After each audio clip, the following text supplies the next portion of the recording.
Hey pessoal, está no ar o Extra Podcast, local onde comentamos nossos reality shows favoritos. Eu sou o Rich, a Malô tem a Isa e o Pedro, e hoje nós recebemos aqui ela, Leonela Borges, mais conhecida como Doutora Leonela, comentarista, participante do MasterChef Brasil 2025. Olá, Doutora Leonela, seja bem-vinda ao podcast. A doutora Leonela veio pessoalmente cuidar disso, gente. Obrigada pelo convite, estou muito feliz de estar aqui. Era meu mantra, né? Ver o que vocês estavam comentando toda quinta, e agora, enfim, fiquei curiosa demais, vim pessoalmente comentar, né? Aconteceu uma coisa chata aí episódio passado. Ai, meu Aconteceu uma Deus. coisa que o podcast estava praticamente de luto nesse episódio, né? Que o episódio Da estava semana a meio gente invocando trevoso. ela. Era. É. Bem isso. E só pra constar, gente, essa entrevista tá indo ao ar na quarta-feira. Porém, ela é gravada na segunda. Ou seja, quando o episódio for ao ar, já teremos os finalistas do MasterChef. Sendo que não vai perguntar pra Leonela que ela tá torcendo na final, o que ela acha da final, porque a final, na teoria, não foi formada ainda. Então ela não pode dar spoiler, nem a gente pode dar spoiler também. Então, por De isso, fato. o episódio é na quarta, mas a gente tá gravando na segunda. Mas aí, fora isso, a Leonela vai poder falar de quase tudo. Mas, Leonela, tem uma pergunta que eu sempre gosto de fazer pros participantes quando vem aqui, é uma pergunta padrão. Como é que foi participar do maior reality show gastronômico do Brasil? Porque uma coisa é assistir, outra coisa é botar o avental e dar a cara a tapa lá semanalmente. Eu gosto dessa pergunta porque recentemente eu vi um vídeo da Nicole Balls, inclusive num podcast, fala as pessoas falando, né, perguntando para ela sobre reality show. E a resposta dela meio que sintetizou tudo, que ela falou: gente, todo mundo deveria passar por isso, é ótimo, comida boa, não chega boleto. Mas para mim, de fato, foi uma experiência fantástica, assim. Tem, obviamente, questões de pressão, tem você ser desafiado diariamente, você ter. Se você quiser seguir adiante, obviamente, você precisa se dedicar, ter uma rotina exaustiva de estudo. Para quem se muda, mas no fim das contas, porra, com todo respeito aos participantes, não é nada comparado a um CLT da vida, tá ligado? Um buzu, um horário pegado assim de você gastar 12 horas do seu dia em fazendo grana para os outros. Então, assim, na análise, acho que a objetiva da coisa é fantástico, mesmo que tenha outras coisas que torne a experiência um pouco mais pesada, mas assim, é fantástico para quem sabe aproveitar e para quem entende, acho que a dinâmica, acho que a questão é essa. Para mim, foi muito positivo, porque isso é uma coisa que o nosso grupinho conversava muito sobre o quanto era um momento legal fazer aquilo ali, estar ali, porque para muitos de nós, meio que é a primeira vez que a gente está fazendo uma coisa que é 100% só para nós, porque assim, pode dar muito bom e o programa pode dar muito retorno, pode dar ruim ou pode não dar resultado nenhum, e na verdade os únicos beneficiários disso são a gente. É o nosso sonho, é a nossa vontade de estar ali. Então, meio que para mim foi fantástico ter essa experiência de viver uma coisa que era um sonho meu e que, se desse certo, ia ser certo para mim. Eu não estava fazendo aquilo para, obviamente, eu quero ajudar a minha família com todas as coisas boas que eu espero que aconteçam depois disso, mas no fim das contas, o princípio de tudo é você realizar um sonho seu. Então, para mim, a experiência, e incluindo toda a adrenalina que é envolvida e todas as outras coisas, foi uma experiência 100% positiva. Se me chamasse para ir lá amanhã, quer competir de novo, era dentro. Então, assim, tem uma amiga minha sempre comenta que tem um rolê que chama um pouco Problemas no Paraíso, né? Então, tem umas análises que a galera faz quando sai assim e traz muito um ponto negativo. Eu acho que tem dois problemas. Primeiro é a pessoa ter pouco problema de verdade, problema palpável, para poder colocar em comparação. Segundo é a pessoa entrar com expectativas que não coincidem com aquilo ali. Entrar muito numa ilusão de que vai ser meu sonho, eu vou virar amigo do chefe, isso não vai acontecer. Então, assim, para quem entra com o pé no chão e tendo uma visão real da coisa, a experiência é fantástica. E na minha leitura, para mim, foi uma experiência fantástica. Eu viveria mais 1000 vezes. Ou seja, a Leonela voltaria no MasterChef Revanche 2. Vamos, Band, providenciar esse convite, né? E essa temporada, porque nunca vem aí.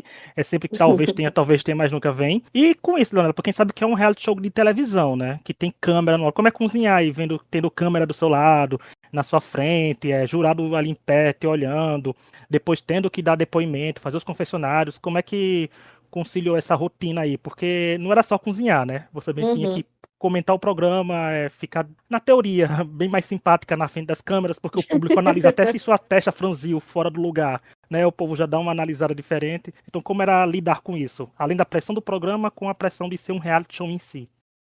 Cara, eu não, assim, eu me desligava muito dessas coisas. Óbvio que tem a hora que a galera vai na sua bancada, a galera do conteúdo e faz as perguntas, que é aqueles cortezinhos ali enquanto você tá cozinhando e você tem que desenrolar para responder enquanto faz.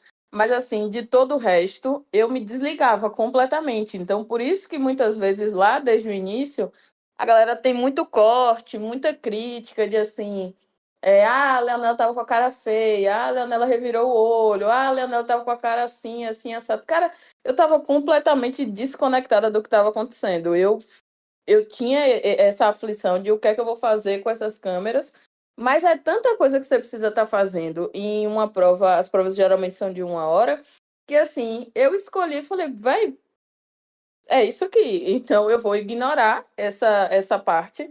Eu vou ignorar ficar pensando como eu estou aparecendo e eu preciso cozinhar. Da mesma maneira aconteceu com como eu vou falar. Eu não pensei nisso. Eu me desliguei completamente. Eu agi como eu agiria se não tivessem câmeras. E às vezes, inclusive, isso é até um problema. Então, eu ignorava isso porque se eu colocasse mais esse elemento de ficar me vigiando nessa conta de todas as coisas que você precisa fazer dentro desse programa, eu não teria. Nossa, eu teria sido. Acho que teria sido um saco me assistir. Porque eu ia ficar, tipo, super receosa, e eu não ia conseguir falar, ia ficar caladona, ia ser um saco, porque é assim que eu me porto quando eu tô desconfortável, pensando se tem alguém me julgando. E eu decidi que eu não ia agir dessa forma. Então, eu tentei ignorar mesmo. Inclusive, tem até alguns episódios que, assim, o chefe vai lá e grita e manda servir. E aí, tipo, a galera pegava muita pilha com isso. E aí eu falava, cara, o trampo dele é te apressar. Você tem que fazer o seu trabalho. A gente ou começou mais cedo, ele vai gritar porque ele precisa fazer o take. E aí, muitas vezes, o chefe super próximo. E aí, eu falando com a pessoa assim, cara, o trabalho dele é te aloprar. Se você pegar essa pilha, a gente não vai entregar nada. E diversas vezes isso do lado do chefe. Porque eu entendia também que aquela parte da contagem, os gritos, aquilo também é parte do show. Mas nem todo mundo enxerga dessa forma, né? Ah, isso é, com toda certeza. Deixa eu te fazer uma pergunta. O que que você achou mais difícil, assim, Leonela? Porque a gente, uma coisa que eu sempre penso, assim, é que eu gosto muito de cozinhar, mas eu ia travar nessa história de fazer um mercado em 3 minutos. Eu não sei como é possível, todos esses anos de MasterChef, as pessoas fazendo mercado em 3 minutos. Daí, minha pergunta é mais difícil você pensar numa receita ali antes e você ir para o mercado focada ou fazer o mercado em 3 minutos? Tipo, qual que é a ordem? Porque a gente fica imaginando assim que o tempo da explicação da prova e tudo, por conta de ser televisão, deve ser um tempo um pouco mais extenso do que a gente vê ali de fato, né? Uhum. Quando termina a edição. Então, eu acho que vocês devem ter um tempinho a mais para pensar antes de chegar no mercado. E qual que é o processo mais difícil? Você conseguir pensar no que fazer ou ir lá no mercado e realmente pegar tudo? Eu acho que o tempo de mercado em si parece pior, pelo menos para mim, parecia muito, muito pior vendo do que de fato fazendo. 3 minutos até dá. Mas a questão de pensar a receita era o que mais pegava, porque tem o tempo de explicação da prova, óbvio, mas assim, qualquer tempo residual de explicação e de gravando não é tão maior. Então, assim, o tempo de você pegar a ideia da prova e construir uma ideia na sua cabeça é muito curto. E aí, por isso que muitas vezes, e eu não tenho vergonha nenhuma de dizer isso, em determinados pratos eu ia em coisas que eu sabia que funcionavam. Porque eu não posso pensar num jeito de fazer uma proteína nova, num jeito de fazer um acompanhamento novo, num jeito de fazer um molho novo. Eu tenho que fazer uma coisa nova, ok. Mas tem coisa que eu tenho que ir no certo, porque você já vai no automático pegar esses ingredientes de coisas que você já tem familiaridade. Então, eu acho que o tempo de você pensar a receita é o mais apertado. Você tem que girar tudo na sua cabeça, como isso vai funcionar, já pensar em empratamento, pensar no que você tem que pegar no mercado, mas o mercado em si, os 3 minutos, se você entra com essas ideias definidas, o mercado é ok. Se você entra sem ideia nenhuma, aí o mercado é uma merda, porque você não consegue achar, porque você nem sabe o que você está procurando. Então, o rolê de conseguir pensar a receita, para mim, sempre foi muito pior do que o mercado. Inclusive, eu fiz vários mercados nas provas em 2 minutos. Assim, de voltar para a bancada em 2 minutos. Porque eu tinha a receita que eu queria fazer na cabeça. Já Mas estava focada ali. isso, mas assim, quando eu entrava sem saber o que eu estava fazendo, eu saía com a cesta tampada de coisa, cheia de coisa que eu não ia usar, saía no último segundo. Então, eu acho que uma coisa reflete na outra. Quando você entra com a ideia boa, você faz um mercado bom. Quando você entra sem ideia, você fica rodando igual um peru dentro do mercado. Ou seja, tem que otimizar todo o tempo, né? E é bom, Sim. porque você falando isso, quando você falou que às vezes algumas coisas não sabia, é isso como você falou até do preparo das coisas, é interessante porque nem todo mundo vai com esse pensamento, né? De participante, ao longo dos anos, ninguém vai achando que, sei lá, os 3 minutos acabam virando 3 horas de mercado, que você vai lá, Sim. senta, volta pra bancada e faz. E você ainda me falou a parte do entender o que era um reality show, isso é muito importante. Eu acho que foi isso que fez, eu acho que ter um ponto de virada pra você, porque você não começou sendo a pessoa mais amada do mundo, né, Sim. na temporada, né? Sem Quando você dúvidas. começou, a gente aqui até no podcast falou assim, a gente já começou, gente aqui no podcast, quem acompanha sabe quem tá nas trincheiras com a Leonela, quando ela tava lá, o povo criticando, tá dizendo, não, gente, a Leonela tá sabendo o que fazendo. E como é que foi esse ponto de virada, de sair uma das pessoas que o povo tava descendo ali em cima, pra uma das pessoas que o povo tá aí, que eu achei engraçado de você, com os seus tweets, como falava, né? Dizia que as pessoas, ao pouco, tá conquistando, entrando no coração das pessoas, né? Tava entrando e viu que as pessoas realmente ficaram tristes com sua eliminação, por exemplo. Meio que isso é comum na minha vida, assim. Eu tenho grandes amigos mesmo, amigos de 10 anos, que o início da nossa relação muitas vezes foi isso. No primeiro contato, a pessoa me achava ou mal encarada, ou achava que eu respondia atravessado. E aí, quando a gente ia desenvolvendo amizade, essa pessoa chegava para mim, me contava, e assim, na minha cabeça, eu não lembrava nem de que situação a pessoa estava falando. E a pessoa, não, eu achei que você foi super grossa comigo, e eu, tipo.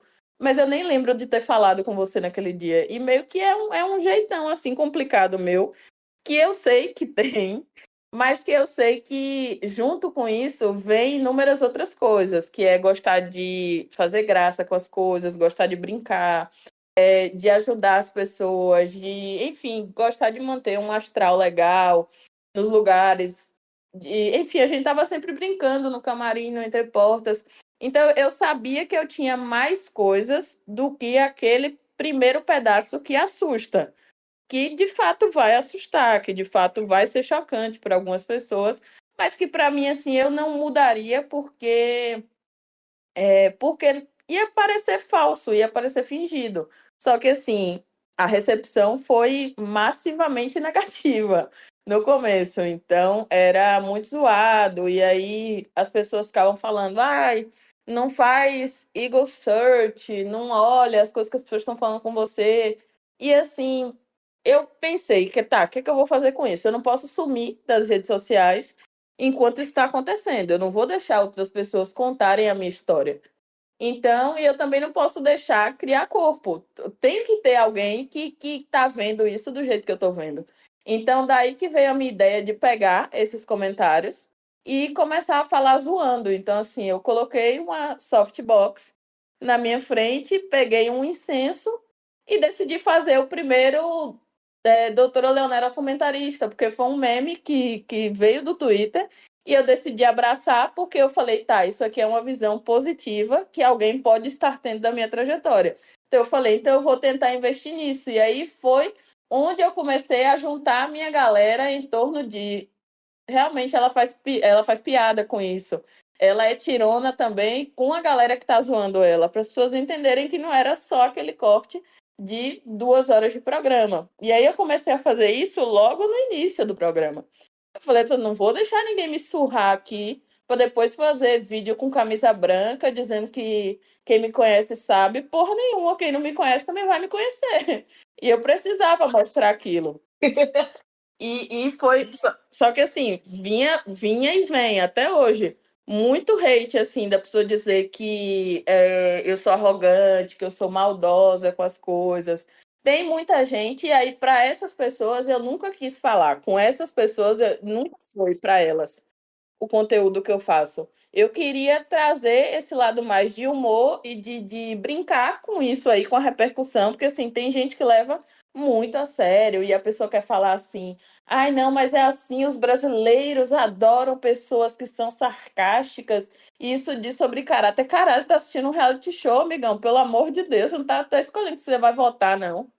E assim, não era com essas pessoas que eu queria falar com indecisos, votos em branco, Brancos e nulos. brancos e nulos. Eu queria falar com essa galera. E eu acho que nisso eu também fui me fortalecendo. Eu acho que um ponto positivo também é que quando o programa foi pro ar, a gente já tinha gravado uma caralhada de episódio. Então, assim, não tinha nem como eu me influenciar com o que as pessoas falavam, porque o que estava feito, estava feito. Então, assim, coisas que irritaram muito do ponto positivo ou do ponto negativo, quando iam para o ar, eu não fazia ideia de que eu tinha feito. Aquele negócio mesmo do eu fico triste com a notícia dessa. Se eu apostasse, eu perderia dinheiro. Eu não fazia ideia que eu tinha feito aquilo. Não fazia ideia. Então, assim, era só eu agindo como se não tivessem câmeras, só que tinham 150 câmeras.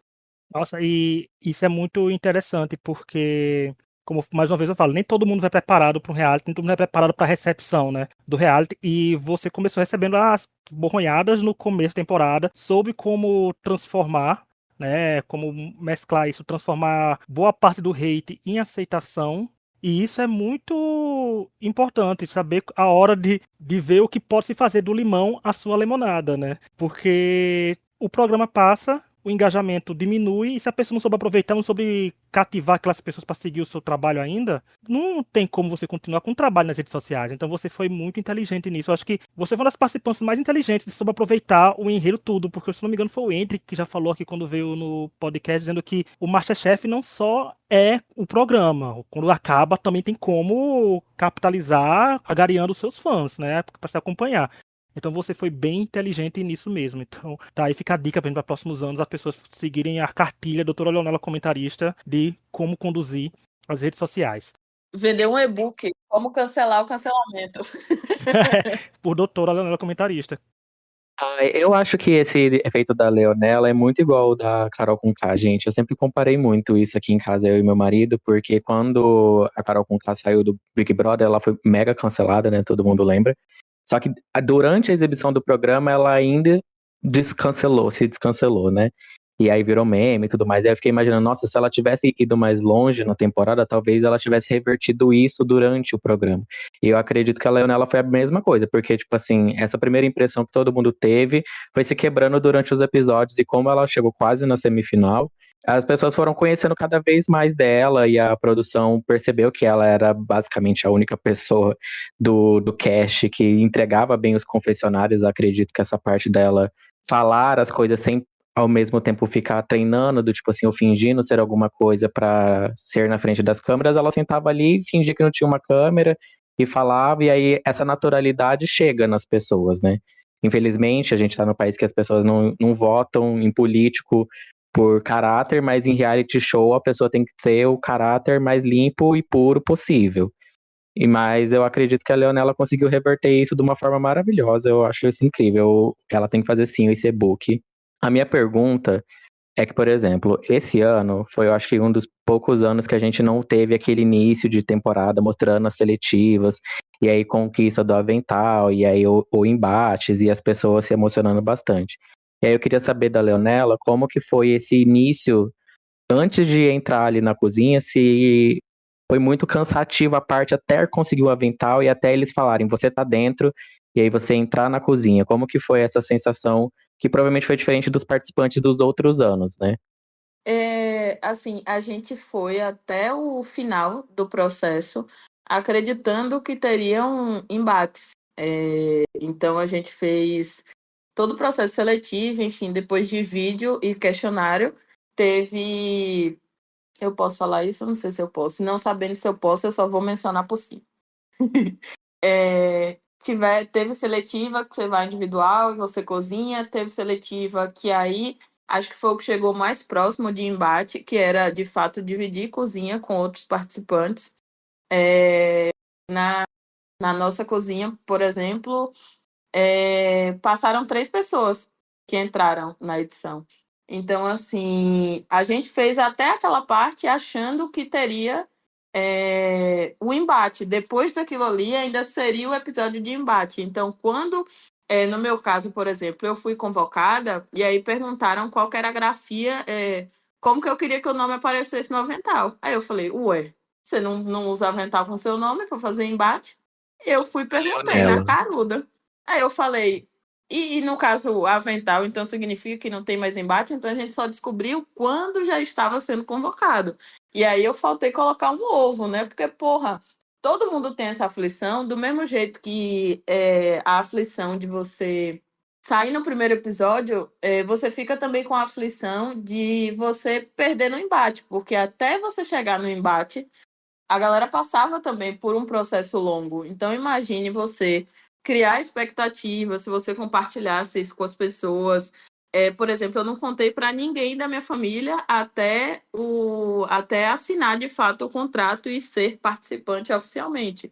Eu fui para São Paulo 2 vezes e ninguém sabia. Então, assim, é uma expectativa muito grande que se cria. Então, assim, todo mundo acreditava que ainda teria embate quando a gente foi convocado e falaram, não tem embate, vocês são de fato o casting oficial. E aí dentro desses testes já tinham muitos testes que iam além da gastronomia. Era sobre você ter desenvoltura com câmera, com chefe, enfim, a equipe de gastronomia. Então foi um período bem cansativo, principalmente para quem não mora, né, no Sudeste.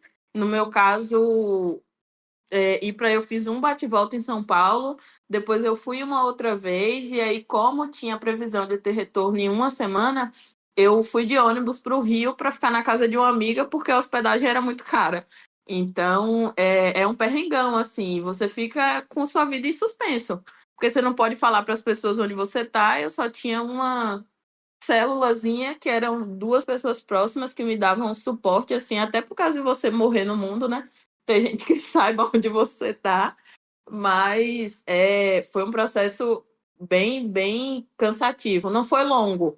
Eu acho que não dá para definir, não foi um processo longo, mas foi intenso, acho que umas 3 semanas entre uma coisa e outra, assim, para a gente entender o que estava acontecendo, viver todas as seletivas. Acho que deu mais ou menos um mês. Então, foi bastante aflição, bastante aflição. Mas eu não sei se eu preferia ter o episódio do embate, não sei se foi melhor como foi. Eu só sei que foi muito, muito, muito bom. No fim das contas, saber que fazer uma seletiva e bem, e no fim você saber que ser só comunicado, que não tinha uma outra seletiva depois disso. Isso foi maravilhoso. Legal. Bom, já que a gente falou da entrada, vamos falar das provas agora, hein? As minhas provas favoritas de assistir sempre são aquelas que têm o maior tipo de caos possível. Mas para você lá dentro, qual foi a prova que você mais gostou de fazer? E lógico, tirando a do episódio anterior, tirando essa do Entremê, falei certo, né? Qual foi a outra pior prova, no seu ponto de vista? Acho que, para mim, a prova do monocromático foi uma prova bem complicada por conta daquela dinâmica de então você adorou, né? Que aquela foi caótica. De ficar um fora e dois cozinhando. Cara, era muito difícil mesmo. Porque, assim, pessoas completamente diferentes de personalidade, de cozinha, de rapidez na cozinha, tudo. Então, para mim, foi muito difícil mesmo, porque sabe quando você. Minha mente era como 1000 abas abertas que eu não conseguia fechar nenhuma porque os 20 minutos passavam. E aí eu fazia o máximo de coisas que eu podia, mas mesmo assim não conseguia terminar nenhuma, porque você não começa e termina processo nenhum em 20 minutos praticamente. Então foi muito difícil essa prova, muito difícil mesmo, muito complicada. Acho que foi a prova que eu mais perdi a linha mesmo, fiquei puta. Eu tenho outra pergunta.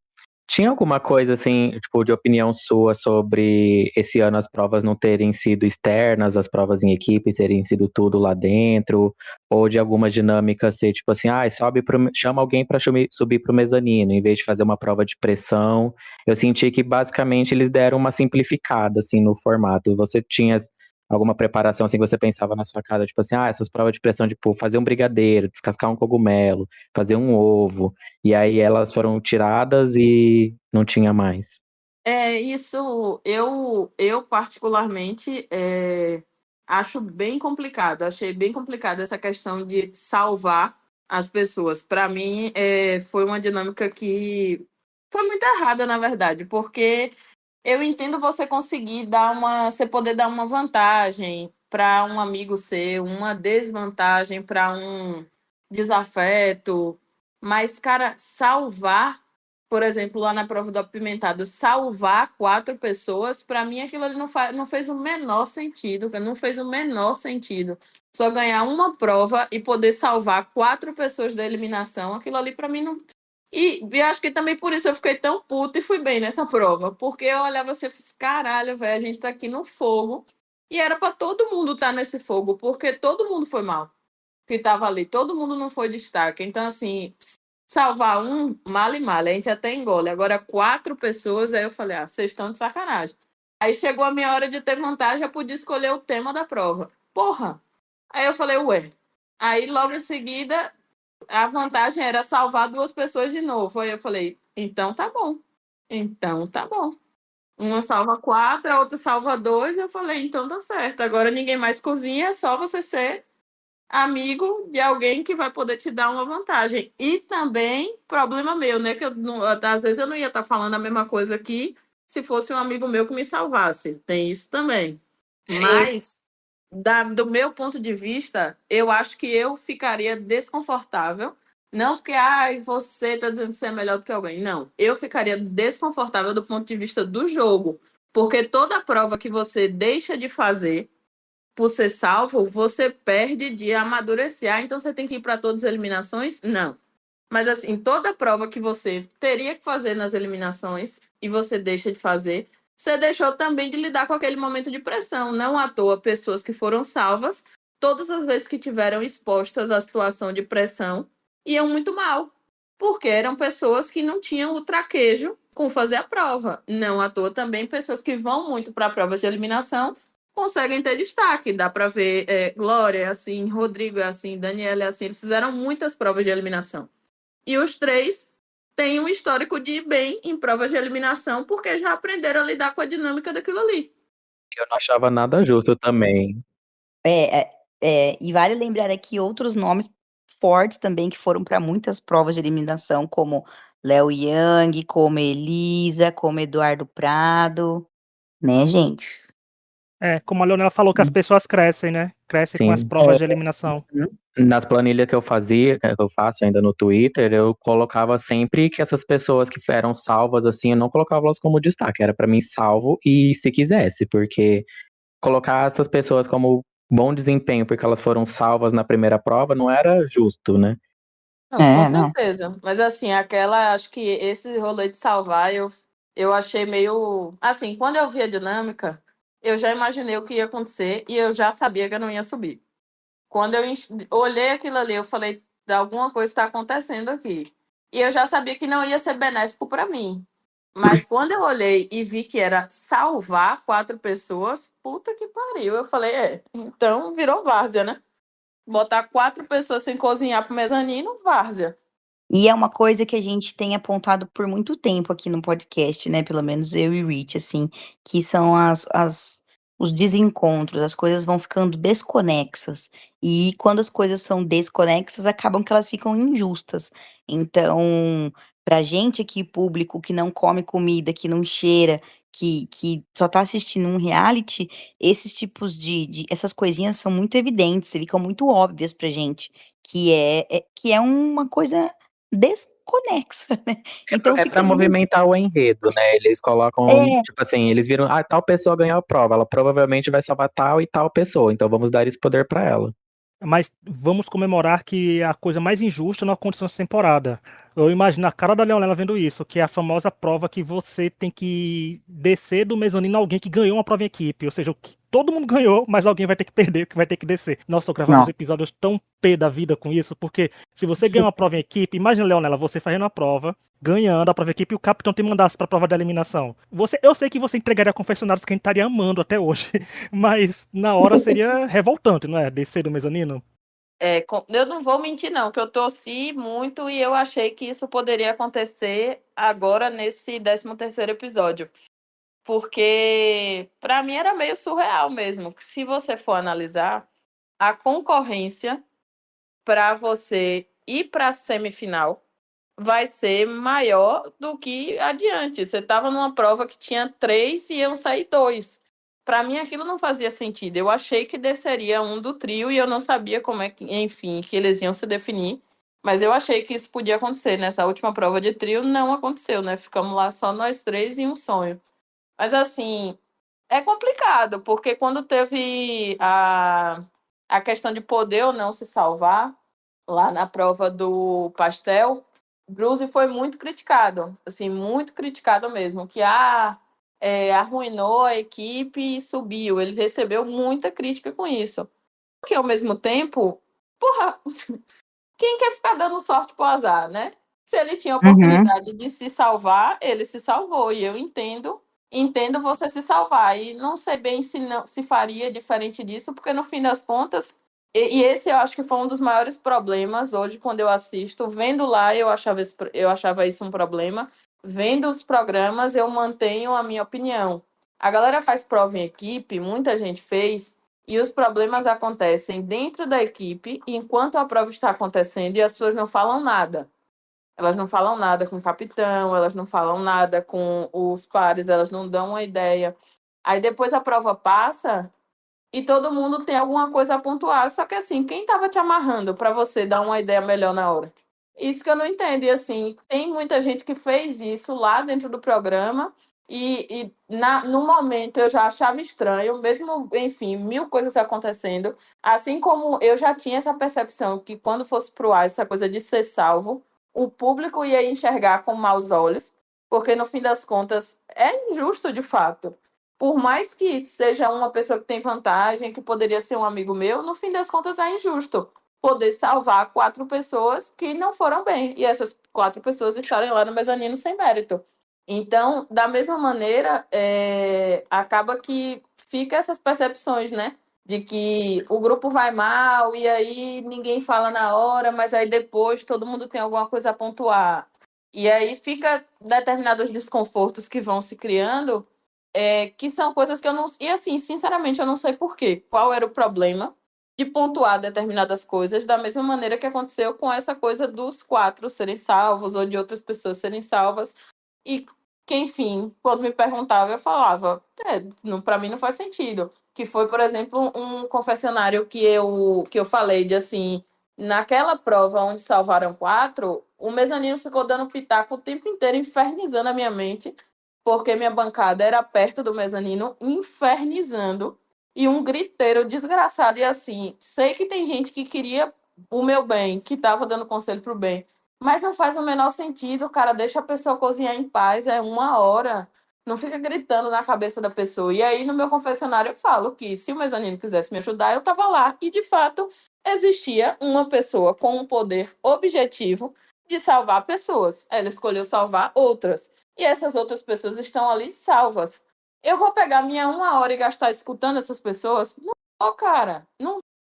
Então, assim, são as coisas que ficam assim. E aí, se você fala isso para as pessoas, aí começa um melindre. É um suco de gente ofendida para lá, é um mousse de gente desconfortável para cá, sendo que na verdade. Isso do mezanino é que a gente aqui é tudo rato de MasterChef de outros países, né? isso do mezanino ficar dando pitaco e, enfim, pra bem ou pro mal, né? Enfim, pra qualquer lado, é muito do Brasil. Não existe isso em outras temporadas. Não existe isso do mezanino falar, sabe?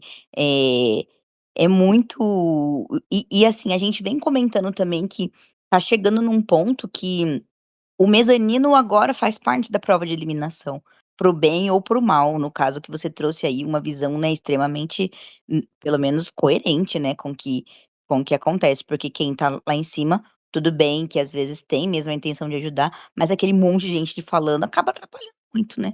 E é muito do brasileiro isso, é muito específico. Fora que eles podem mudar até resultado, porque querendo ou não, nessa última prova do entremê, se não fosse a Daniela falar da gelatina pro Rodrigo, talvez ele não tivesse entregado. Fica o insinuar. Aquele lance Eu do adorava pato. essa regra que a Leonela criou dela mesma de não falar no mezanino, né? Você ficava quietinha, ficava lá, deixa eu cozinhar, deixa eu fazer. Algumas pessoas reclamam, outras não. Vou já fazer minha meia-culpa aqui, que teve uma prova que Vitória fez, que ela tava pro caralho, que ela também já tava doente. Vou já fazer minha meia-culpa aqui. Errei porque fui gritando para ela alguns processos, porque ela tava variada, ela não ia conseguir entregar a prova. Ponto. Agora, sim, eu fico pensando, eu queria só colocar em perspectiva. Tem gente que recebeu dicas do mezanino e fez provas ruins. Então, assim, tem o mérito de Rodrigo de chegar lá e acertar o processo dele. Mas, nesse caso, tem lá o corte de Felipe tentando me ajudar e eu fiz o que eu acredito que precisa ser feito. Quem consegue fazer a melhor leitura do que você tem que fazer com sua prova é você que está cozinhando. Então, entendo que ele é meu amigo e tentou me ajudar, mas para mim não fazia sentido já estar moldado, ponto. Eu deixei marcadinho e falei isso com ele e segui minha vida. Só que aí aconteceu essa situação, que assim, eu não sabia desse negócio da gelatina. Eu só vi na edição. Eu só vi quando o programa foi pro ar que isso da gelatina tinha acontecido. Então, é muito complicado, porque no fim das contas, a gelatina era um dos processos mais básicos, cara, de você conseguir diluir a gelatina, de se lembrar o que você precisa fazer. E aí a pessoa esqueceu um processo básico, mas você não tem que querer ganhar no erro dos outros. Todo mundo que fica porque alguém errou mais. Ponto. Não existe isso de não tem que querer ficar pelo erro dos outros. E eu fico pensando se, da mesma maneira que aconteceu comigo, se alguém tivesse visto Tereza usando mel e avisasse. Não tinha ninguém dando dica para Rodrigo no mezanino, né? Então, eu acho muito complicado. Eu acho muito complicada essa questão, porque era uma prova já muito difícil. E assim, os participantes entre si conversarem e compartilhar algum tipo de coisa, massa. Porque são eles ali abrindo mão de informações e ajudando uns aos outros, como de fato a gente fez. Nós três nos ajudamos. Teve hora que eu fui buscar coisa no fundo para fazer a prova. Peguei para o Rodrigo também, que estava perto de mim. Ele me confirmou uma proporção e massa, isso pode acontecer. Agora, terceiros entrando com informações que mudaram completamente, não dá para dizer que não, mas mudaram completamente o resultado da prova. Isso é muito complicado. Então, assim, se Raul vai passar a vida toda reclamando da repescagem, porque Isabel voltou, se tiver oportunidade, estarei reclamando a vida inteira do mezanino dando dica. Porque, assim, porra. Mas, volto a dizer, Rodrigo, diferente de outras pessoas que receberam dica do mezanino, ele conseguiu executar o trabalho dele. Não é demérito para ele. Para mim, errado é quem está do mezanino pitacando, porque na minha cabeça a pessoa quer escolher quem vai adiante no jogo com ela. Pronto. É isso, gente. Falando do Raul reclamando de. Porque eu comecei a assistir os últimos QGs, né? Do top 10 pra cá, eu comecei a assistir os QG do Masterchef. E eu nem lembrava que o Raul que apresentava. E aí ele sempre reclamou de repescagem em todos os episódios, inclusive no episódio da Tereza, que foi a pessoa repescada. E eu não lembrava que era porque ele tinha perdido pra única vencedora que já foi repescada no programa. Dói, a ferida não cicatrizou ainda. Vamos lá, Raul. Uma hora cicatriza. Bota aí vários tratamentos, uma bandagem boa, uma hora vai. Mas, Leonela, o podcast hoje tá interessante do jeito que eu gosto, porque 50% do podcast é nordestino, né? Meu sotaque, o seu entrega que a gente é do melhor parte do Brasil. Desculpa Pedro, desculpa Isa, mas apenas fatos estão sendo ditos aqui agora. Eu concordo. E sabemos que a comida nacional não é lá tão a mais que o povo fica dizendo, nossa, hoje eu tô com vontade de fazer uma comida brasileira no MasterChef, né? É um calcanhar de Aquiles de muita gente do MasterChef, é isso. Sim, Então, pra sim. você, como é que foi lidar com isso no programa? Porque a gente sabe que no MasterChef vem muito prato internacional, de país que a gente não sabia nem que aquele prato existia, ou que aquele país existia, aquele procedimento acontece, e também ter a parte nacional. Como é que você estava lidando com isso e como você vê isso? Como os participantes às vezes deixam com um certo desdém a culinária brasileira. Mas como o Jacan gosta de dizer, embora ele não goste de executar, é MasterChef Brasil, né? É, cara, era uma coisa muito surreal, assim, porque as pessoas falavam abertamente, não era uma coisa que a pessoa falava com constrangimento. Porque, por exemplo, eu tinha constrangimento em não saber, por exemplo, fazer um coq au vin, que é um prato clássico francês, que é, enfim, um clássico da gastronomia e que a qualquer momento poderia aparecer no programa. Eu me sentia constrangida e fui estudar isso. Mas as pessoas falam sem constrangimento algum que elas não sabem fazer comida brasileira. Só que em só um dos casos a pessoa é considerada como uma pessoa que tem deficiência na formação. Isso para mim era o auge da hipocrisia. Então, assim, eu via muita gente se orgulhar de saber técnica daquilo, em nome de não sei o quê, e dananana, mas no fim das contas, quando chegava na hora de comida brasileira, só sabe trazer comida brasileira com ingredientes específicos que entraram na moda, e aí sempre vem o mesmo discurso, não para trazer brasilidade. E assim, o que é isso? Porque a gastronomia brasileira tem um conjunto de técnicas. O braseado, o próprio moquém, diversas outras técnicas, e cozinhar na palha de banana, e os refogados que a gente faz, e as nossas bases de sabores são técnicas. Não é você trazer um ingrediente fora do contexto e dizer que aquilo atribui brasilidade. Só que as pessoas enxergam a comida brasileira dentro do MasterChef Brasil como uma coisa que não é essencial. Eu ficava assim, caralho, velho, quem que essa pessoa acha que é? Para dizer que eu cozinho menos que ela, ou para dizer que o meu prato é menos elaborado que o dela, sendo que, assim, se pedir para essa pessoa fazer, ridículo para mim é você não saber fazer uma farofa bem feita, entendeu? Porque farofa é um dos pratos mais icônicos da gastronomia brasileira. Isso, para mim, é falha de formação. Você pode, obviamente, aprender técnicas de outros lugares, como eu fui aprender, como eu fui estudar, mas, assim, é muito naturalizado encarar que a minha formação tem falhas, enquanto a formação dessas pessoas que supostamente só conhecem gastronomia francesa e colocam algum agridoce ou óleo de gergelim e diz que é asiático, que é culinária asiática.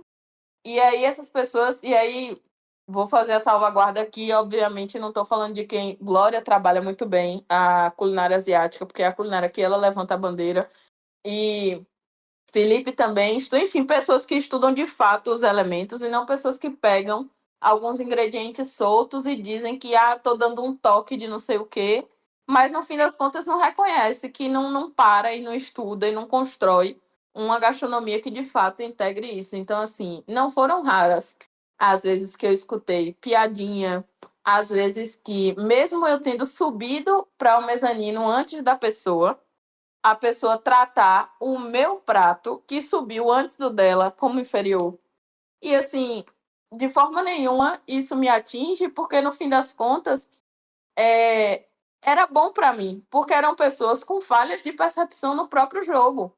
Pessoas tão cheias de si que não conseguiam enxergar que o prato que veio melhor que o dela, por mais que ela ache que não tem tanta técnica quanto o dela, ainda é melhor e ainda subiu antes do dela. E isso é uma falha de leitura da realidade que muita gente tinha nesse programa. Então, assim, ó, eu vou citar para vocês fofoca de bastidores.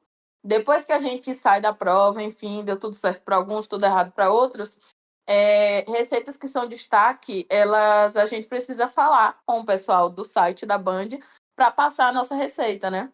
Enfim, dar o passo a passo, explicar a nossa receita.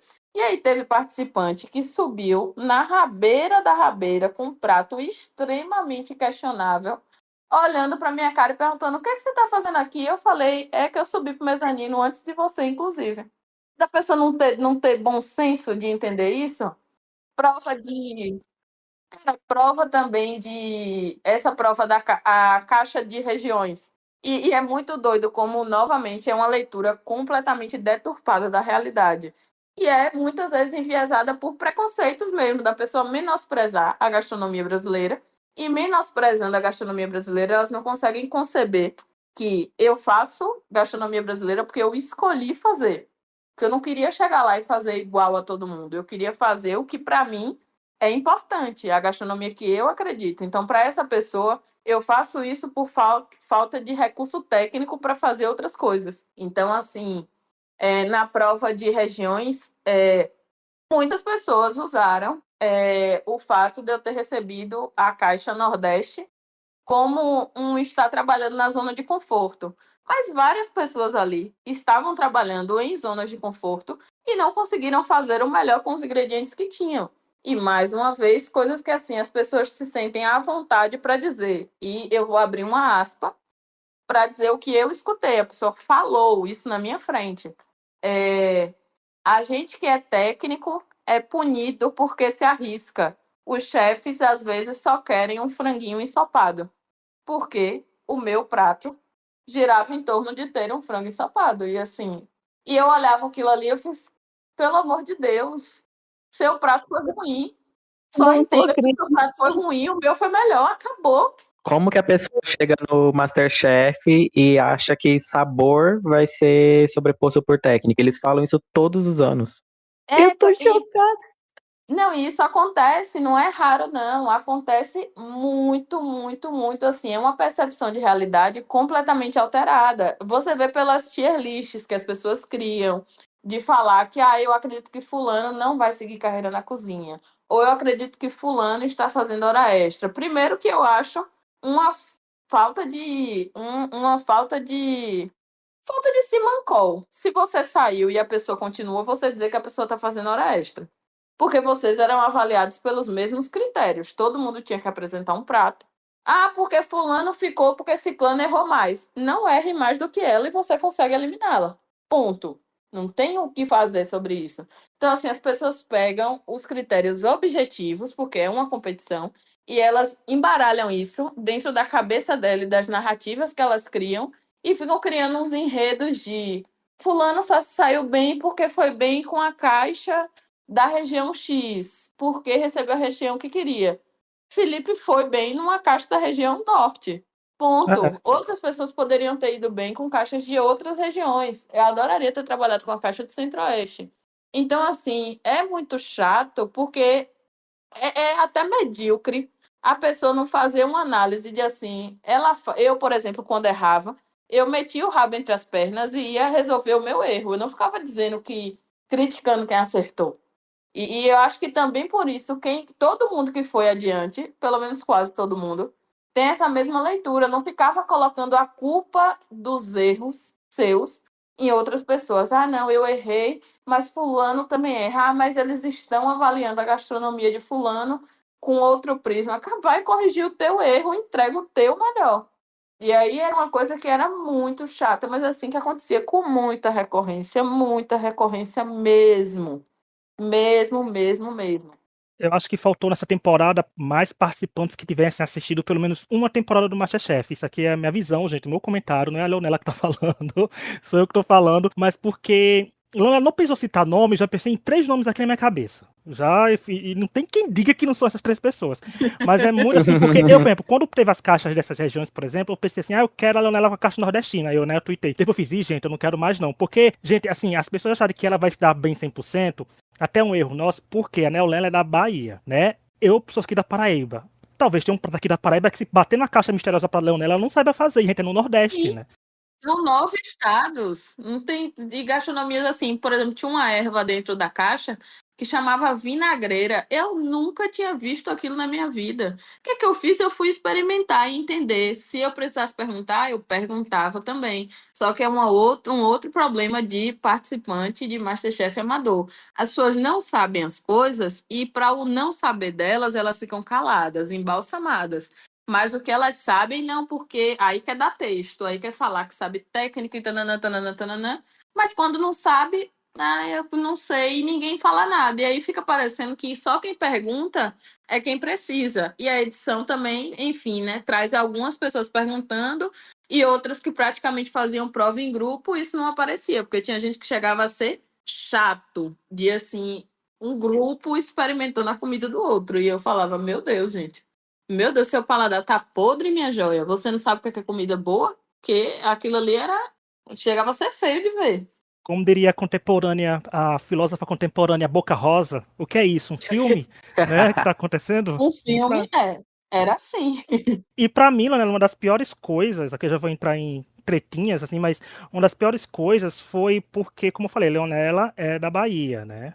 Todo mundo sabe um prato muito típico da Bahia, qual é? E a partir do momento que algum participante rebaixa você a dizer que você só faz aquele prato, eu levantei essa questão semana passada, como local de fala, prato quase meu, de que chega a beirar, o beirar e já ser praticamente um comentário xenofóbico, né? Reduzir você a um prato só típico seu. Enquanto você estava durando no programa, sabia desinformar pratos que a pessoa não soube fazer, mas é complicado, né? Ouvir comentários assim, teoria de pessoas que devem ser mais instruídas e saber que, como mais uma vez eu digo, pegar uma caixa misteriosa do Nordeste, como a Leonela falou que pegou ingredientes. Gente, podiam ter 9 ingredientes ali, poderia ser o pior, poderia ser um ingrediente de cada estado, aí pior ainda a cabeça da pessoa pra fazer. Então não é chato a lista, né? Eu vi de participante, são comentários que a pessoa dizia, você tem o direito de permanecer calado, poderia exercer essa função.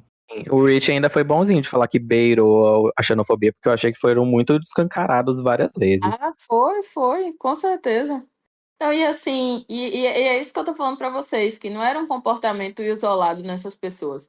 É uma falta de percepção mesmo da realidade. É você ser tão cheio de si em alguns pontos que você não para pra pensar que assim, ó, acho que fulano, só por pensar assim, fulano é melhor do que eu, fulano tem mais repertório que eu. Fulano tem mais capacidade de construir sabor do que eu, porque em alguns momentos talvez eu tenha me acomodado. Só que não, aí a pessoa escolhe dizer que a outra tá indo no básico, a pessoa escolhe dizer que a outra tá fazendo uma comida que é confortável, a pessoa escolhe dizer que ela se arriscou mais, sabe? Fica buscando no outro. Aí a culpa é de fulano, porque eu me arrisquei e me dei mal. Mas, meu amigo, ninguém pediu pra você se arriscar, não. E se arriscar para entregar um prato ruim não é se arriscar, é incompetência. Eu não vejo de outra forma. Porque uma coisa é você se arriscar e construir um prato, e toda a construção vem de alguma base. Se você erra na construção do seu prato, por exemplo, eu errei em cortar a vieira, que é um ingrediente caríssimo, eu não sabia como manipular, e na minha cabeça era mais coerente apresentar daquela forma. Só que, apesar de ter errado no corte, entende que existe uma lógica por trás da construção de sabor, que por mais que você não entenda determinados ingredientes, se você está de fato se formando como cozinheiro, você vai se atentar a essas coisas. E não, era mais fácil para muita gente ali naquele cast pensar que eu errei porque eu saí porque o erro é do outro. Eu saí porque o outro tá numa zona de conforto. Eu saí porque fulano teve a oportunidade de cozinhar comida não sei o quê. E assim, porra, sabe, o jogo era o jogo, cara. Em inúmeras provas, todo mundo poderia ter escolhido o que fazer. Ideias erradas e construções de sabores errados e as pessoas fazendo coisas erradas com a receita que elas escolheram, cara, e mesmo assim colocavam culpa em outras pessoas. E eu vi aquilo ali, eu conversava muito com Vitória sobre isso, que não existia para algumas pessoas autorresponsabilidade. Simplesmente não existia. Aí tinha o grupinho que eu saí porque eu não. Eu fui mal porque alguém ficou na zona de conforto, e tinha também gente do. É porque eu sou muito iluminada, é porque eu sou muito escolhida, é porque não sei o quê. Caralho, não vem com essa, não. Deus tem muito mais o que fazer, é circunstancial. Circunstancial. Alguns vão bem, alguns vão mal, alguns fazem escolhas boas, alguns fazem escolhas ruins, sabe? E enxergar as coisas como elas são, parar de ficar fantasiando que quem ganhar o MasterChef é porque é iluminado, é escolhido. Não, é porque fez um bom trabalho. Quem for adiante é porque fez um trabalho melhor do que quem saiu. E assim, e isso era muito chato, porque para algumas coisas eu sou muito prática, eu acho que facilita muito se todo mundo for. Sim, eu acho um absurdo as pessoas falar, tipo assim, eu saí porque tal pessoa ficou na zona de conforto. Vale R$500 mil, mais curso, mais um monte de prêmio, A pessoa, onde ela conseguir ir com a zona de conforto dela, pra ela não se estressar, porque é um reality show, é uma competição, e ela conseguir entregar, é melhor do que ela ficar se arriscando à toa e ser eliminada. Exatamente assim, não é um critério da produção. À medida em que os chefes não te cobrarem por isso, se você conseguir fazer bons pratos, claro que você tem que ir em ingredientes que você consegue dominar, que você entende ponto de cocção, que você sabe que a construção do sabor é boa. Claro. Aí a galera vem e mete esse louco de porque Glória faz não sei que tipo de comida, velho. Se é uma construção de sabores, primeiro que é uma construção muito rica e muito cheia de umami, ponto. Ela já sai na frente aí. E se agrada ao paladar dos chefes, por que cargas d'água ela mudaria isso, se arriscando em outras coisas, a menos que fosse o critério da prova, para colocar a permanência dela em risco, sabendo que ela consegue construir pratos que são elogiados e que conseguem manter ela no programa? Sabe, isso não faz o menor sentido, não faz o menor sentido. E falando, gente, é um reality show. Se for 16 participantes, pra um ganhar, 15 tem que sair. Né? Resumindo, né? Porque não tem como. E critérios vão ser criados. É aquilo, né? Ser péssimo perdedor nunca dá certo. E depois não adianta reclamar nas redes sociais, que eu entendo que hate é pesado, alguma coisa do hate. Mas também, gente, se você se acha uma pessoa chata, porque chato todo mundo é. Né? Mas se só o nível de chatice for, tipo, além do aturável, é só não ser tão chato assim que dá pra receber um pouco de amor também, né? Mas as pessoas não vão isso. E eu só quero falar que antes de continuar, eu quero lembrar que estamos nas principais plataformas de áudio, como Spotify, Apple Podcast, Deezer, Amazon Music, toda quinta, né? Falando do Masterchef Brasil. Então aproveite para nos avaliar com 5 estrelas, principalmente no Spotify, assim como indicar o podcast para os amigos que contam reality shows. Lembrando que nessa quinta sai esse episódio sobre a semifinal do Masterchef, onde eu e a Isa, né, também falaremos quem a gente acha que vai vencer, por que a gente acha que uma pessoa vai vencer. Então, nossas apostas vão ser feitas lá, né? Porque, como eu falei, a gente tá gravando na segunda. Eu não faço ideia de quem vai pra uma final, por mais que a gente tenha ideia, né? Mas uma chefe é uma caixinha de surpresa. E, Leonela, você recebeu um título, doutora Leonela comentarista, né? Como a gente falou que você aproveitou nisso, que foi uma das narradoras da temporada. Simplesmente você tá em primeiro lugar ainda. Você tem mais de 200 confessionários. Como é que foi se descobrir narradora da temporada? A gente falou um pouco disso no começo, né? Porque algumas pessoas não gostam de se ver na televisão, porque você falava muita coisa que a gente aqui do podcast queria estar dizendo lá. Né? Porque assim, você quando falava uma coisa, nossa, ainda bem que a Leonela falou, porque senão vai ser eu falando isso aqui, mas como é que foi ver isso, que você foi sim uma das pessoas que mais narrou a temporada, e sem você o reality show teria sido completamente diferente, como você vê sua trajetória não só como cozinheira, mas a sua trajetória de participante de reality show, porque você foi completa, você entregou cozinha e participação de reality show, por isso algumas pessoas não descem até hoje, porque não conseguiram ser nenhuma das duas coisas, né? E você conseguiu ser as duas. E como é que é isso? Como é que tá sendo ver que foi realmente uma das grandes comentaristas da temporada? A gente brincava muito no camarim, que assim, sempre saía a listinha de quem era dispensado e quem ia precisar ficar, né? Pra dar depoimento. E assim, acho que de toda a minha trajetória de 11 episódios, eu fui dispensada uma vez. Teve gente que foi até, sei lá, o 5º episódio sem dar nenhum depoimento. Nenhum, assim, nunca ter ficado pra nada. Eu fui dispensada uma vez e tinha dia que eu ficava, caralho, eu só queria ir pra casa, por que eu não calo a minha boca? Eu ficava pensando, velho, por que eu não calo a boca no mezanino? E teve um dia que eu testei não falar no mezanino. Eu testei, tipo assim, falar o mínimo possível e não comentar sobre o que estava acontecendo embaixo. O que aconteceu? Fui igual dar depoimento. Porque, porque eu não, assim, hoje, vendo os confessionários dos outros participantes, eu acho que eu entendo um pouco mais o porquê eu estava sempre lá. Porque, assim, gente, é muito comentário chapa branca. É muito comentário chapa branca, assim, que você olha e você pensa, não é possível que o que essa pessoa tinha para comentar sobre isso era: eu entro no mercado e fulano abriu a geladeira. Não é possível que o que essa pessoa tinha para comentar era isso. Não tem como. Sabe, tipo assim, dias que foi o caos, o fervo, e que tinha gente que estava se estralando de, assim, detestar a presença do outro, e a pessoa comentar, não, eu estou aqui para fazer meu trabalho. Cara, não faz o menor sentido, sabe? Não faz o menor sentido. Porque assim, quando eu chegava lá e alguém me perguntava, o que é que você acha de fulano? Eu falava do prato de fulano. Então, o prato de fulano tava esquisito. Porque o que eu tinha visto era que o prato tinha ficado esquisito. Não tô falando que o prato tava ruim, porque eu não comi. Mas se eu achei esquisito, eu fico pensando assim, qual que é o crime em alguém falar que se o prato de fato estava visualmente estranho, qual que era o crime de falar sobre isso? Só que assim, as pessoas entraram numa de que não era só ser polido para falar. Não era só falar de uma maneira mais polida, uma maneira mais, enfim. Acho que pisando um pouquinho mais em ovos, que isso eu acho que até seria legal, eu talvez pensar isso. Mas era uma galera que, assim, simplesmente não opinava sobre as coisas. E, assim, uns confessionários xoxo, que, assim, eu fico, Capenga, meu Deus. anêmico.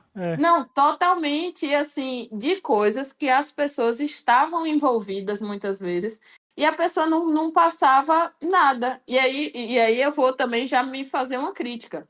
Os meus primeiros depoimentos, tinha coisas que eu falava e aí eu ficava um pouco intimidada, porque a forma que você dá o DEP, enfim, né? É um pouco assim, e como eu sou. Enfim, eu gosto de ficar fazendo uma piadinha ou outra, bem idiotona. Tinha algumas equipes que, quando eu falava alguma coisa, aí eu pegava um cara do som dando uma risadinha, a pessoa que bate a claquete, e aí isso já me encorajava um pouquinho mais. Só que isso demorou um pouquinho até acontecer. Então, assim, os primeiros depoimentos eu olho, de fato, eu estou a cara do tédio de divertidamente. Porque eu não conseguia repassar. Eu sei falar, mas eu não sou a pessoa da artes cênicas que balança a mão e que movimenta o rosto e faz caras e bocas. Eu não sou essa pessoa. Mas assim, falando eu tava. Pelo menos eu conseguia falar. Depois disso que eu consegui me desenrolar mais, mas foi uma construção. Agora, eu fico realmente. Eu sempre falo, né, com os meus amigos, que primeiro, se afobar em São Paulo era mais caro. Você está gastando um dinheiro e tanto para você se sentir bem e ser água de salsicha, numa chance que pode mudar a sua vida, para mim não fazia sentido. Então, se eu tinha opinião sobre algumas coisas e eles queriam saber a minha opinião, contanto que, como o Rich sempre falava, né, não cometeu crime, não ofendeu ninguém, eu ia lá e dava a minha opinião. Eu saí que nem Carol Conká, né? O que me conforta é saber que eu não ofendi ninguém. Eu não O que me conforta é saber que eu não ofendi ninguém, que eu não agredi ninguém, não maltratei ninguém. Mas no fim era isso. As pessoas queriam saber opiniões sobre o que estava acontecendo. E a galera meio que, não sei se, assim, eu não falo de ninguém para ninguém falar de mim. Só que, assim, ninguém ia saber o que você falou.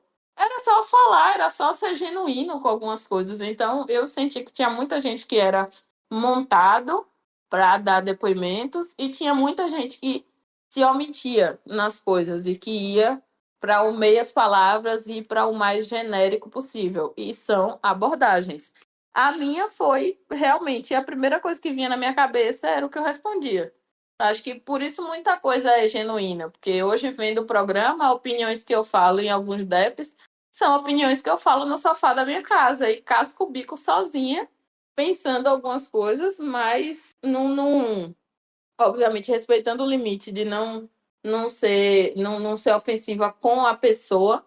Para mim não tinha problema nenhum falar sobre a comida, falar sobre a situação, falar sobre alguns conflitos que não eram tratados, porque assim, eu acho que esse negócio do seu narradora, ele conseguiu se consolidar, por exemplo, com o arremate da treta Daniela versus Felipe M, né? Que assim, era um embate que ninguém sabia bem por que aconteciam. Da mesma maneira, toda aquela contenda ali envolvendo, até hoje ninguém colocou os pingos nos is para falar, tá, tem confusão por quê? Não, um ataca o outro por quê? Por que existe essa construção de um nós contra eles? Porque as pessoas também nunca quiseram contar a sua história, elas nunca quiseram pontuar aquilo ali. Então, eu acho que o narrador ele veio também porque eu pegava essa coisa que ninguém queria falar, esses elefantes na sala de assim. Você reclamou de tal situação e hoje você pôde cozinhar e a pessoa ganhou para você. Eu acho que assim, tá resolvido. Então, diversas outras situações que as pessoas poderiam ter trazido a narrativa delas e falado por isso e aquilo, as pessoas escolheram não falar. E aí depois, quando sai e o que está feito é o que está feito, o que está no ar é o que está no ar, a pessoa tenta se retratar, tenta, enfim, criar uma nova versão, sendo que elas tinham a oportunidade, em todos os depoimentos, de colocar o ponto de vista delas. E aí decidiram não fazer isso e, enfim, né? Pra mim, um dos primeiros pontos altos da Leonela nos comentários é aquele da repescagem que tá todo mundo torcendo super lá pelo participante, tipo assim, não, ele tem que voltar, porque não sei o que, não sei o que, aí corta pra Leonela. Ai, um querido, mas não mostrou muita cozinha, não. Não, pra mim, tá no top 2 comentários, como a Leonela falou, de não ter como falar. Gente, nem nos meus maiores sonhos eu sonharia em fazer um comentário desse, mas quando ela falou realmente, e é porque pra mim, Leonela, o seu melhor comentário, realmente, de todos os vários, foi quando você falou que o prato da Sofia parecia reboco de parede. Ali, pra mim, eu digo, gente, ali é uma análise de tuiteiro.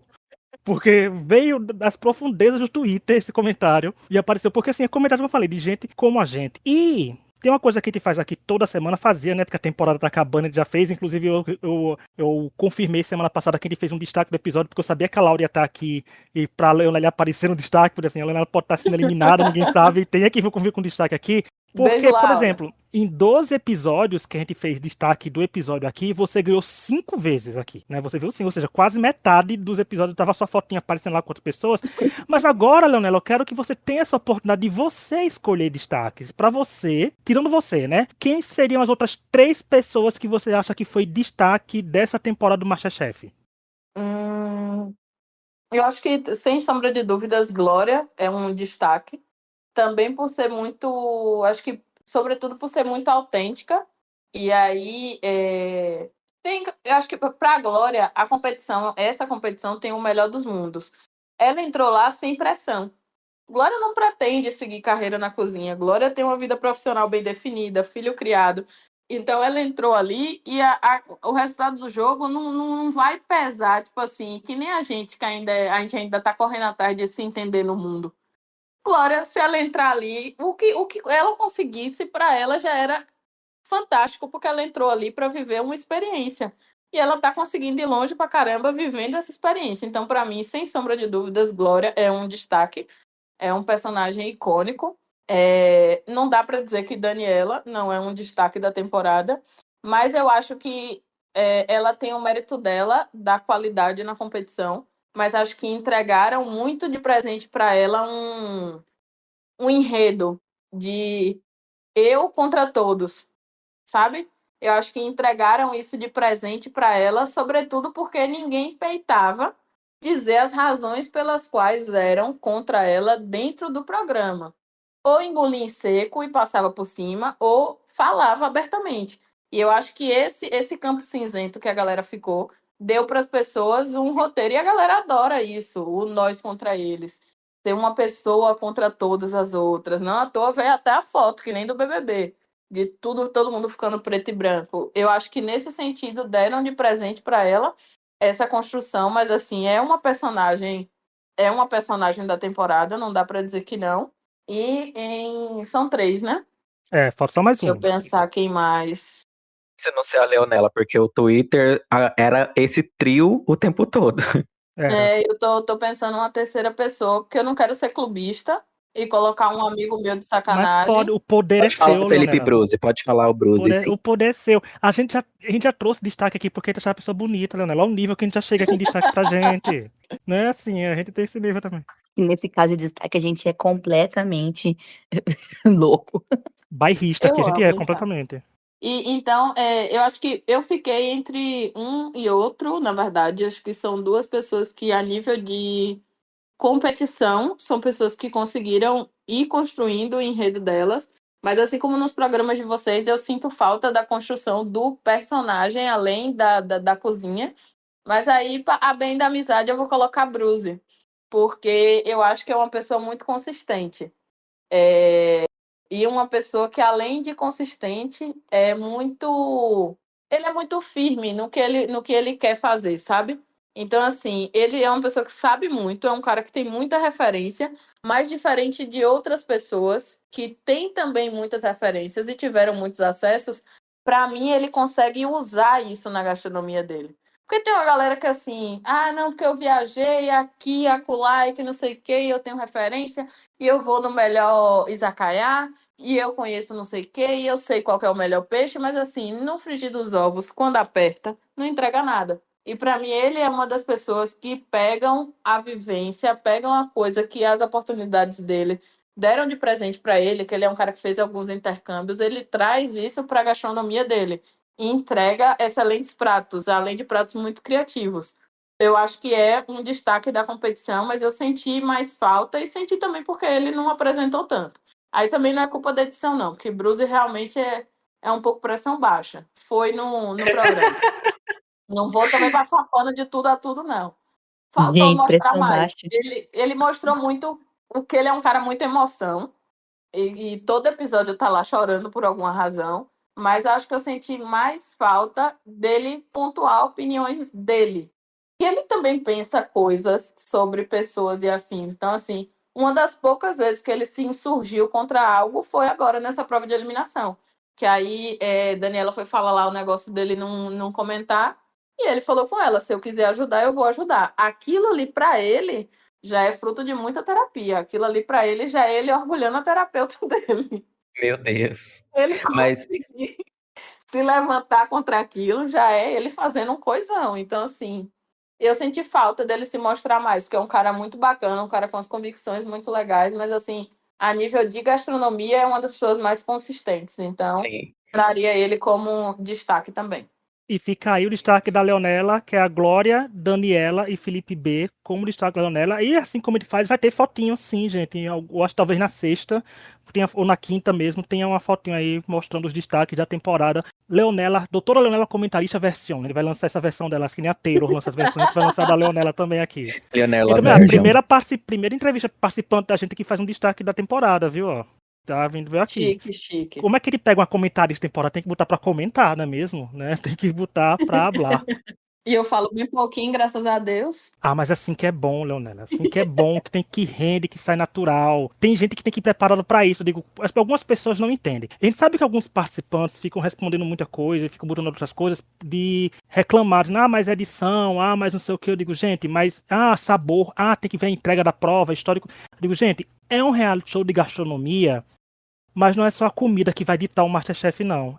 É você como pessoa, você como personagem que também vai ditar. E isso a Leonela fez, conseguiu casar o melhor dos dois mundos. Queria que tá a Leonela aqui em entrevista de vencedor ou de finalista? Queria, mas Era infelizmente no meu celular sonho. julgando, né? Que eu ia dizer que o prato da Leonela tava o melhor dali, entre o do Rodrigo e o do Guilherme. Mesmo se você tivesse queimado comendo, né? Dizer, tá sim, porque já teve um prato que caiu no chão e a pessoa passou, porque é um prato, né, que tá servido em cima. A maior Mas confeiteira do mundo. hoje eu dizer, nossa, desinformou como ninguém aí, Leonela. Mas a gente tá chegando ao fim daqui do nosso episódio. Leonela, muito obrigado por sua participação. Quero agradecer a você por ter aceitado participar bem em cima da hora. Ele fica assim, Leonela, tem como vir semana que vem? A segunda pra mim é boa. Eu digo, tá certo, a gente vem segunda. Também agradecer a Endemol, que liberou em tempo recorde, porque, né, Endemol, a gente sabe que demora muito Você também. Muito viu, obrigado. menina? Você viu? Foi tempo Fiquei recorde. surpreendida também.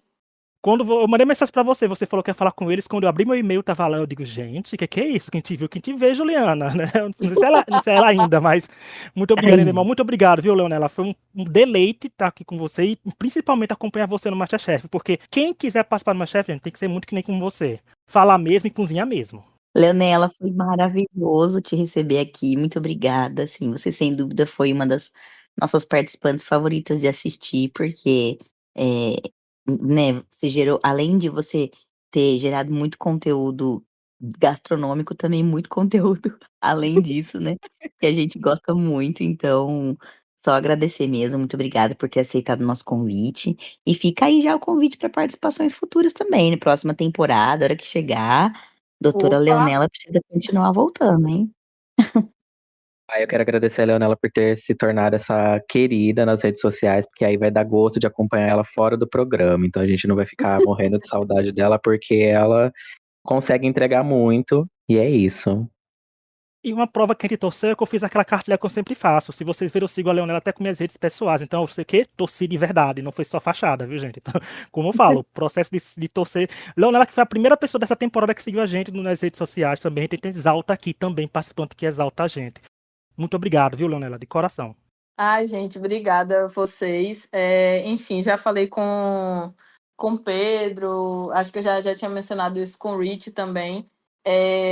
Por mais que eu tenha tentado reverter essa coisa e conseguido trazer uma galera comigo, fazer as pessoas entenderem, eu acho que isso não ia ser possível se não tivesse pessoas que nem vocês, que entenderam logo lá no comecinho e começaram esse movimento de fazer as pessoas entenderem que assim, muita gente teve esse conflito porque muita gente, no fim das contas, estava vendo um espelho, que era assim, chegar e ser desbocado mesmo, chegar e falar sobre aquilo abertamente. Então, assim, a pessoa estava sendo confrontada com uma ação que talvez ela também tivesse, então vai causar mesmo um estranhamento. Então, foi um trabalho que foi feito, foi pensado, mas eu acho que eu também sou muito grata a pessoas que, como vocês, lá no início entenderam e mobilizaram isso, e que durante o programa sempre ouvia os podcasts de vocês, compartilhava no nosso grupinho dos de fé do programa, olha, falaram de vocês lá hoje, e aí mandava a galera escutar, porque assim é bom também a gente ter esse apoio das pessoas, entender que quem também mobiliza gente nessas redes, quem também comenta sobre os programas, são pessoas que vão ajudar a gente a construir a imagem que a gente quer, né? Então, ter essas pessoas próximas, escutar o que elas têm para dizer é importante, sobretudo quando são pessoas que, assim, o podcast de vocês obviamente têm algumas preferências, tem pessoas que vocês curtem mais, mas são comentários que são muito de análise mesmo do jogo, então era legal de escutar. E vai continuar sendo, porque eu vou continuar ouvindo, espero que vocês continuem comentando, viu? O Confeitaria também. E os Celebridades. Eu acho esse a gente não comenta porque a gente tira férias de MasterChef depois de Amadora. Também, né? Dá uma oxigenada, faz sentido. Porque não, a gente vai comentar um reality show, Leonela, que você gostou muito da renovação, que é a Corrida das Blogueiras, né? Eu vi que você comentou Corrida das que Blogueiras, gosta também. menino. Meu Deus, eu faltei botar um ovo, que eu tava corrida esse ano. Mas fiquei muito feliz. Então é isso. Eu muito grata, enfim, por vocês terem dado aberto esse espaço aqui pra gente conversar. Confesso que estava meio borocochô de TPM hoje ao longo do dia e tinha muito medo de não entregar, assim, simpatia, né, que vocês mereciam, que me apoiaram tanto. Só que conversando com vocês, eu fui ficando tão feliz à medida em que a gente foi conversando, sabe, compartilhando isso. Então, eu tô muito feliz, assim, obviamente digerindo ainda, mas estou muito, muito, muito feliz pela caminhada, por pessoas bacanas que nem vocês, assim, que deram muito apoio, que fazem também a coisa acontecer, que não é só a TV também, é a galera que comenta, é a galera que repercute. Então, só agradecer a todos, muito queridos. Teve alguma pessoa que veio aqui, mas só que o nickname da pessoa, eu não me lembro o nome, que um divo, que tem alguma coisa com um cozinho no arroba da pessoa, que pediu um beijo em algum episódio. Só que eu não lembro o nome do querido que é. Acho que a Laura também estava nesse, então um Eu acho que é a beijo. Camis, que é a bem docinho, né? É ela. Inclusive, ela vai estar aqui comentando a semifinal com a gente, quinta-feira. Pronto, e aí eu lembro que teve algum divo que pediu um beijo, então um beijo para a galera que veio e que colocou como destaque também antes.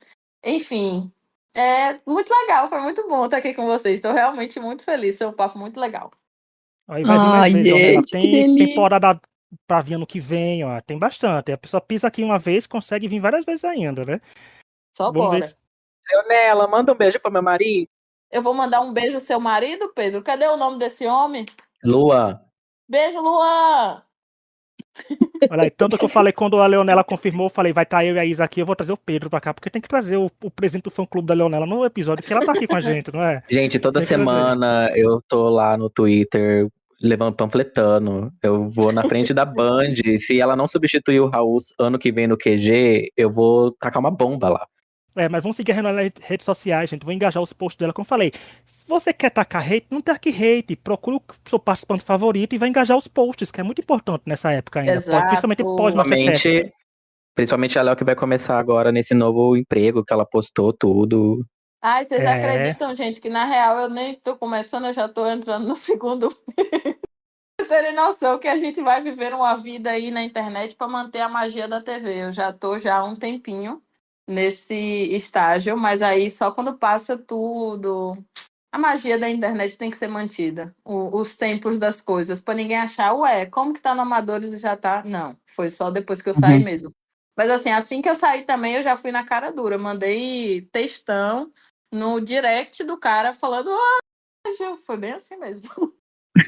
É isso, é sobre ter coragem, ser decidida, e isso é Leonela, né? E é isso, gente. Muito obrigado a quem nos ouviu. Lembrando que segunda-feira a gente lançou um episódio de um podcast de um reality show concorrente, que eu não vou citar o nome desse episódio aqui.